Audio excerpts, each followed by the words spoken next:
All right, so now you've had your first advice, you've had your meetings, and you're now out in the streets. How do we handle this? What's the next step once we're out in the streets? One of the things I like to do is to bring Know Your Rights with me. Sometimes I even bring a pocket constitution with me and hand some of those out to some of the organizers and protesters. So if somebody asks me, where's our permit?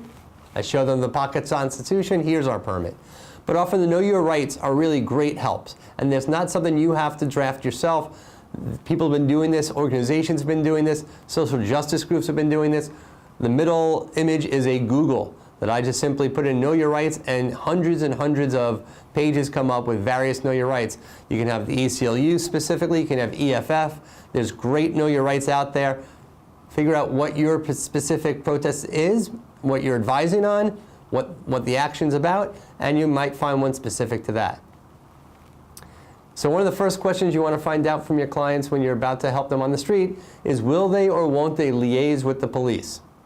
And so oftentimes, especially if you're not permitted, if you're permitted, you're clearly going to liaise with the police. If you're not permitted, this is a decision the organizer should make, not the lawyers. So if I'm asked to help in this decision, I'll look at specific factors of that protest in order to direct an answer or figure out what might be best for them. If the protest was supposed to be 50 people but is now 5,000 people, you might have to liaise with the police, or else you're never going to get those 50 people to stay on the sidewalk, and you might want to ask the police if they would consider giving you a lane of traffic. Sometimes that can happen.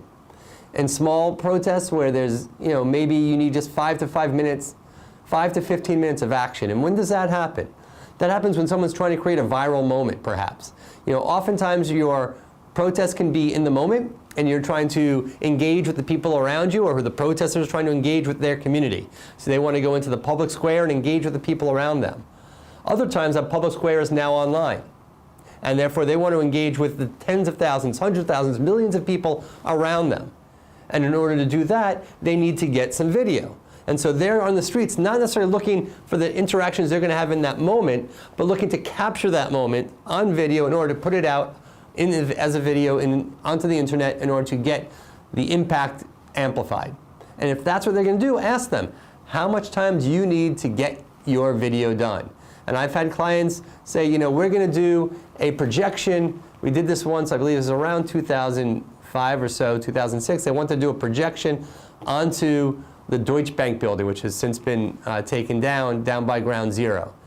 And so the whole point of it was not for that 5 to 15 minutes where they're going to do the projections, but the projections themselves, they had maybe 10 or 12 slides. They wanted to make sure they had all 12 slides shown on the screen on the building, and they could videotape that before they got shut down. So they found a good spot to project. I was with them. They started to project onto the building. They had this tremendously large, many tens of thousands of lumen projector, and it was working beautifully. NYPD pulled up, started to come towards the projector, and I was able to talk to the NYPD officer for about 5 or 10 minutes, enough time before we did shut it down, but enough time for them to go through the slides at least once and get the video they needed. So that's something you need to understand if you're going to liaise with the police. Is it something where you need this to go on forever? Or you just really need to talk to the police for a few minutes and allow your client's action to continue, and therefore they'll get their viral moment or the potential for that.